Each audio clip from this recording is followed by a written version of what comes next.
right hand. Mercer blasts the right. Mercer the left to the body.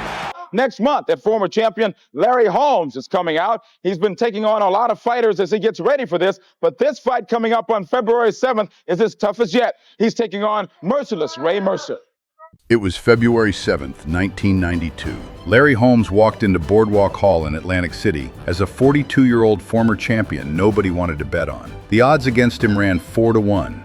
Across the ring stood Ray Mercer, an Olympic gold medalist who had never lost as a professional. Holmes had one message for anyone who would listen.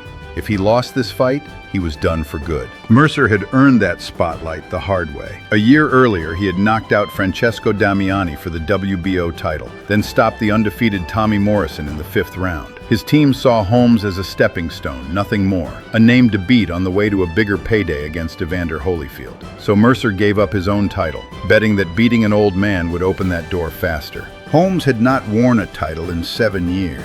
He had lost 3 fights in a row, twice to Michael Spinks, then to a young Mike Tyson who flattened him in 4 rounds inside this same building, before he retired for what everyone assumed was the final time. His comeback wins in 1991 had come against opponents nobody outside boxing could name. Mercer was his first real test since Tyson. Both men had said their piece. Now Boardwalk Hall went quiet, waiting for the opening bell. George Foreman acquitted himself well against Evander Holyfield in the berth, accepts the jabs of Ray Mercer, who goes after. Nice and quick off that jab, and that's what he's got to continue to do. And as you can be expected, Mercer just came right back. And rabbit punching Holmes behind the head, and Steve Smoger should warn him for it. And Holmes sticks his glove in Mercer's face. This has become a grudge. Back with his own right hand to the ribs. Mercer just nodding.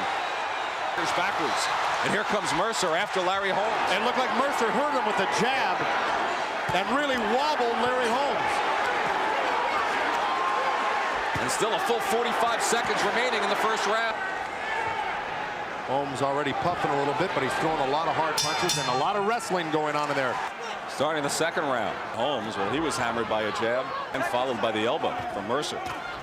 Well, both of them traded right hands. Let's see, Mercer catches a jab moving out of there. Another right from Holmes. And Holmes again with a left. Say he wants him in there. He said, come on, come on. And he's nailing Mercer with right hand. Mercer when he got hit with the best shots in that fight.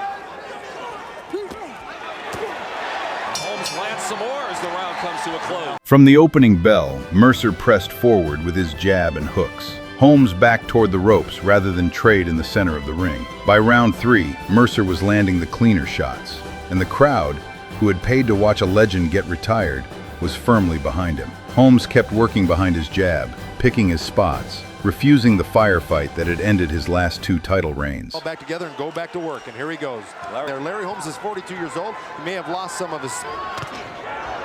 And Larry didn't feel it. Ooh, left hand from Mercer. Mercer has Holmes in the corner, and Holmes... But see, the thing is that Holmes has slowed down a little bit in this round. He's not quite as... Waves it off. But that was a good opportunity for him to throw it. Now a third of the distance has been out. And when he does hurt you, he's explosive. Now Holmes holding him off with good left hook by Ray Mercer in there. But Holmes, good right to the body, and then the uppercut from Mercer. And there's the right uppercut from Holmes, but not a lot on it. Good right hand, and then the left from Holmes. And there's the jab as well. Holmes goes. Holmes giving as good as he's getting. Mercer is breathing hard.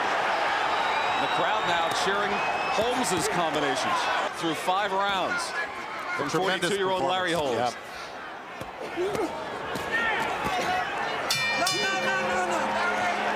Then Holmes did something strange. In round 6, after 2 heavy hooks, he turned his back on Mercer and started talking to a camera at ringside, showing the crowd he was not hurt, and it worked. Round 7, Holmes came alive. Stiff combinations, short uppercuts, a right that snapped Mercer's head back. The chant building for Mercer flipped in an instant. Now it was Larry, Larry, Larry, filling the arena.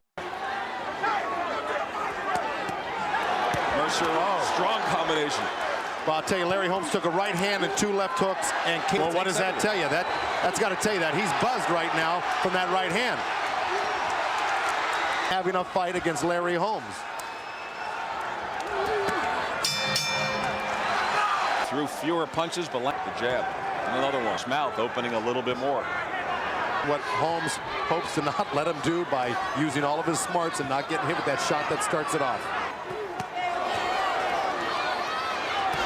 Good jab from Holmes, and of course Michael Moore sitting 3 rows back, keeping his eye on this because I'm sure he wouldn't mind getting a crack at the winner.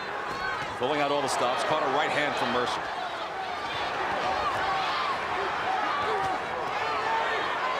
To Mercer, Larry looks a little bit more vulnerable from the outside than he really does on the inside. Oh, landed a good right hand, and that was it. That's right. That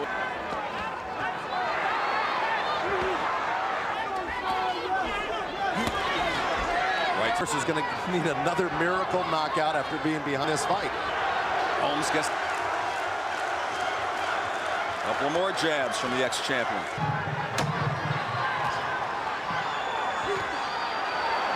Well, Larry Holmes, after taking a breather in that last round, certainly came on, landed some beautiful straight jabs and some... By round 10, Holmes was doing his Ali impression, dancing on his toes and taunting Mercer as though his own legs had turned to rubber. Mercer, only 30, looked more tired than the 42-year-old across from him, still hunting for one shot that never landed clean. Holmes had spent the fight turning a knockout artist into a man who could not find his target. Mercer has him against the ropes again. Mercer tries to work the body. Midway through the 10th round. Looks like Mercer wants to throw that hook, and that's what he was setting up to do. Guys, to win these rounds. Good right hand. We'll have 2 full rounds after this 40 seconds. These late rounds are crucial to both these guys. See, he's blocking and deflecting a lot of those. Hook did land from Mercer. That's right. As a full 10 rounds have elapsed. And I hope they'd go just on the basis. Holmes, much as George Foreman did, right? Got a pretty comfortable lead right now. I just find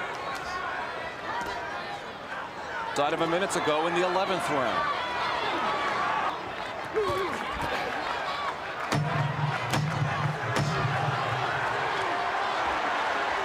Well, Holmes really doing all the work here, and I mean, Mercer really trying to force the fight, but Holmes scoring.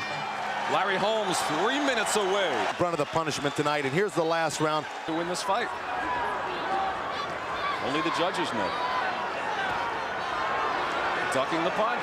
The song keeps coming to mind. He's in the money, he's in the money. Because Holmes is going to make some money now. It's a big... Knew what he could do. Could his body follow? And so far, into the 12th. See it our way here, and I really feel that Holmes is trying to get him going. And he hits Holmes, and Holmes counter came in so heavy, it almost seems like he did. Mercer with the left hook, still a minute and a half to go.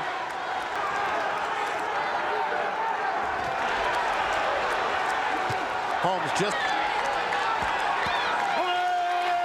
And Holmes yelling with a war chant. And Holmes comes on. And there goes Mercer with 30 seconds to go.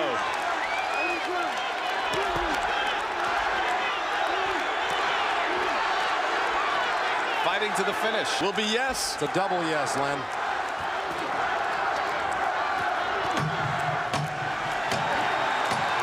The crowd on its feet. Well, they should be. What a great performance tonight. The final bell sounded, and the fight went to the scorecards. All 3 judges sided with Holmes, 2 by a comfortable 5-point margin, the third making it unanimous at 117 to 111. The 4-to-1 underdog everyone had written off had just beaten an undefeated Olympic gold medalist over 12 rounds. 117 to 111. John Potteray has it, 115 to 113 for the winner by unanimous decision. From Easton, Pennsylvania, the former heavyweight champion of the world, Larry Holmes. The win did what beating Mercer was supposed to do for someone else. It put Holmes back in line for a title shot, this time against Evander Holyfield. Mercer had sworn he would quit boxing altogether if he lost. He did not. But the title shot he had been chasing walked out of Boardwalk Hall that night with a 42-year-old man everybody had already counted out. They booed you when you came in, and they gave you a standing ovation when you left. How does that make you feel? I love it, but you know, it's always going to be somebody. They'll say Ray Mercer was nothing, because they don't want to give me the credit that I do truly deserve.